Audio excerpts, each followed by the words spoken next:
की भर्ती, बहुत सारी चीज़ें ऐसा जो प्रोसेस में नहीं हो पाई है, कब तक हो पाएगा? नहीं, जहाँ तक तो बैच वाइज रिक्रूटमेंट की बात है, जिसके माध्यम से लगभग कोई 2200 हमारे को जो अपॉइंटमेंट्स होनी है, जिसमें अधिकतर हमारे जेबीटी के टीचर्स लगने हैं, जिसमें अधिकतर हमारे टीजीटीज लगने हैं, ये तो मैं समझता हूँ अंतिम स्टेज में है। और इसमें भी क्लियर कट, जैसे मैंने आपने इससे पहले भी देखा होगा, एक पैरामीटर के अनुसार हम इस क्या कहते हैं अपॉइंटमेंट्स को करेंगे।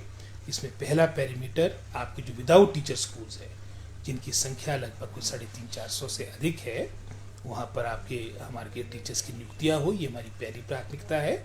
वहाँ पर भी हम संख्या देखेंगे, क्योंकि आप जानते हैं कि हज़ारों की संख्या में आपके 3-3.5 हज़ार के आसपास से संख्या बनती है, जो हमारे विदाउट टीचर प्लस आपके जो सिंगल टीचर स्कूल्स है, और इसकी तादाद बढ़ती जा रही है। इसी सोच के साथ जो आपकी ये वैकेंसीज थी, हमने लगभग कोई 6000 के आसपास पदों की सेंक्शन हमने ऑनरेबल सीएम साहब की इंटरवेंशन से कैबिनेट से ली थी, जिसके माध्यम से लगभग हमको प्रथम चरण में हमारे को लगभग कोई 2200 के आसपास बैच वाइज हमारे को जो काउंसलिंग कंप्लीट हो चुकी है, टीचर्स मिल चुके हैं। मात्र अब नियुक्ति होनी शेष रहेगी, जो विद इन मैं समझता हूँ डे और 2 ये मैं समझता हूँ अंतिम प्रारूप बनाने को कहा जा चुका है। और इसमें क्लियर कट कहा जा चुका है कि हम नियमों के अनुसार इन अपॉइंटमेंट्स को करेंगे। फर्स्ट अपॉइंटमेंट है, जैसे मैंने पहले कहा, विदाउट टीचर, जहाँ पर आपकी इनरोलमेंट 5 से अधिक है, वहाँ पर टीचर मिले, क्योंकि हम मर्जर का भी देख रहे हैं, जहाँ पर संख्या और डिस्टेंस नज़दीक है, वहाँ पर नज़दीक के हमारे स्कूल में उनका मर्जर हो। और साथ ही साथ लगभग कोई मैं समझता हूँ जो हमारे सिंगल टीचर स्कूल है, उसमें भी हम एक तरह से जो जहाँ पर इनरोलमेंट ज़्यादा है, उदाहरण के तौर पे जहाँ पर 40 बच्चे होंगे, या फिर आपके दूसरे स्कूल में 15 बच्चे, तो वरीयता वहाँ देंगे जहाँ पर 40 बच्चे, ताकि कम से कम सेकंड टीचर आपका स्कूल में उपलब्ध हो। पूरी पारदर्शिता के साथ, ट्रांसपेरेंसी के साथ हमारी जो ये बैच वाइज अपॉइंटमेंट्स हो रही है, इनको स्टेशन दिए जाएंगे। और उसके उपरांत जैसे मैंने 6000 की संख्या बताई थी, 585 हमारे पीजीटी के पद जो हमने कमीशन में लास्ट ईयर दिए थे, ये भी मैं समझता हूँ 1-2 सब्जेक्ट के आपके मैं समझता हूँ आपके डॉक्यूमेंटेशन रह चुकी है। शीघ्र ये भी 585 लेक्चर हमारे को मिलेंगे, और इसमें भी हम इस तरह का नियम बनाएंगे ताकि विशेषकर जो हमारे दुर्गम क्षेत्र है, वहाँ पर स्टाफ उपलब्ध हो।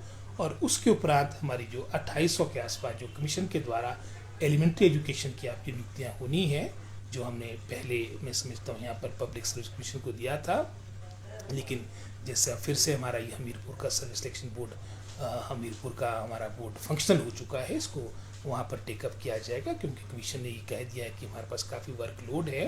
तो शीघ्र ये प्रोसेस भी हमारा हमीरपुर वाला प्रारंभ होगा, ताकि हमारे को ये जो 6000 के आसपास पदों की हमने सेंक्शन लास्ट ली थी, ये सभी मैं समझता हूँ फील्ड में जाकर हमारे दुर्गम क्षेत्र में अपनी सेवाएँ दें। और इसके उपरांत जो एनटीटी टीचर्स का भी हमने पिछली कैबिनेट में निर्णय लिया था, ये भी मैं समझता हूँ आपने देखा होगा, इसमें जो हमारी एनसीटी की गाइडलाइंस है, national council for teacher education, उसके अनुरूप आपकी नियुक्तियाँ होगी। और इसमें हम प्रायोरिटी देंगे जो 2 साल से हमारे मान्यता प्राप्त इंस्टीट्यूट से जिनकी डिग्री होगी, उनको प्राथमिकता मिलेगी। और ये शीघ्र ये भी प्रोसेस आपका प्रारंभ होगा। 1 साल वालों को लेंगे, फिर इसमें 1 साल वाले जो हैं उनको अभी 2 साल का ही है, और 1 साल का निर्णय समझता हूँ अभी इस बारे में कोई चर्चा नहीं हुई है।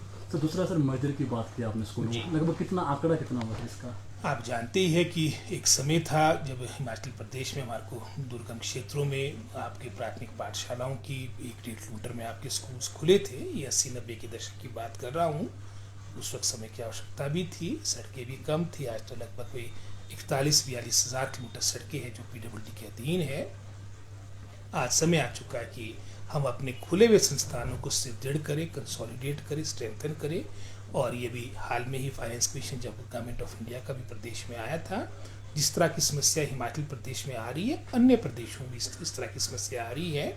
और उनका भी सुझाव था कि हम मैं समझता हूँ मर्जर की ओर जाए, और जहाँ पर डिस्टेंस कम होंगे, उदाहरण के तौर पे 1.5-2 किलोमीटर के अंदर हमारा दूसरा आपकी प्राथमिक पाठशाला होगी, तो हम मर्जर का भी मैं समझता प्रस्ताव ला रहे हैं। टोटल तो लगभग 700-800 के आसपास है, लेकिन प्रथम चरण में हम वही करेंगे जहाँ उदाहरण के तौर पे 1-2 बच्चे हैं और नज़दीक में कोई 1.5 किलोमीटर के अंदर ही आपके पास दूसरा विकल्प है।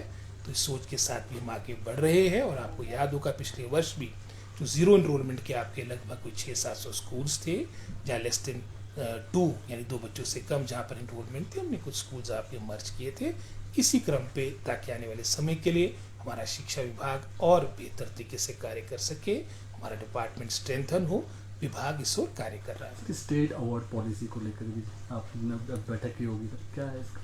इसमें भी थोड़ा मैं समझता हूँ संशोधन लाने की बात कर रहे हैं। जो बातें वो तो है ही है, लेकिन निश्चित रूप में हमारी जो एक चाह है, डिपार्टमेंट की जो चाह है, ये है कि जो मैं समझता हूँ जो रिजल्ट, जैसे उदाहरण के तौर पे भी आपने देखा होगा हमारे कई हाई स्कूल्स में, कई सीनियर सेकेंडरी स्कूल्स में आपके बिल्कुल ही शून्य रिजल्ट्स आए हैं, और जहाँ पर स्टाफ ना हो वो तो एक कारण बनता है कि वहाँ पर बच्चों ने कम स्टडीज़ की हो। कुछ ऐसे उदाहरण भी हैं जहाँ पर लगभग आपका पूरा स्टाफ था, फिर भी आपके रिजल्ट्स ठीक नहीं आए, वो तो एक और मैं समझता हूँ इनजस्टिस है।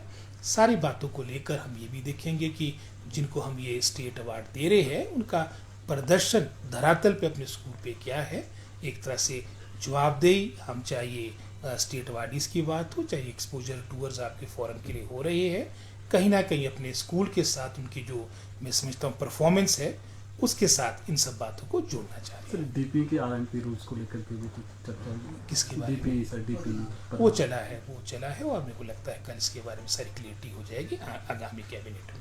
और सर विपक्ष के नेता जयराम ठाकुर ने जो वाटर बोतल है जो बच्चों को दी जा रही है, इसको लेकर सवाल उठाए हैं कि वो सब स्टैंडर्ड है, और क्या किसी ठेकेदार को फायदा पहुंचाने के लिए सरकार ने बोतल दी? मैं समझता हूँ इस तरह की सोच राजनीति से प्रेरित है, और मैं समझता हूँ इसके पीछे सोच यही थी कि जो हमारे मैं समझता हूँ छोटी एज के बच्चे हैं उनको एक प्रॉपर सुविधा हो, और अगर इस तरह की कोई बात अगर लिखित में देंगे तो उसकी भी हम जांच कराएंगे, पर मेरे संज्ञान में ऐसा कोई मामला नहीं है।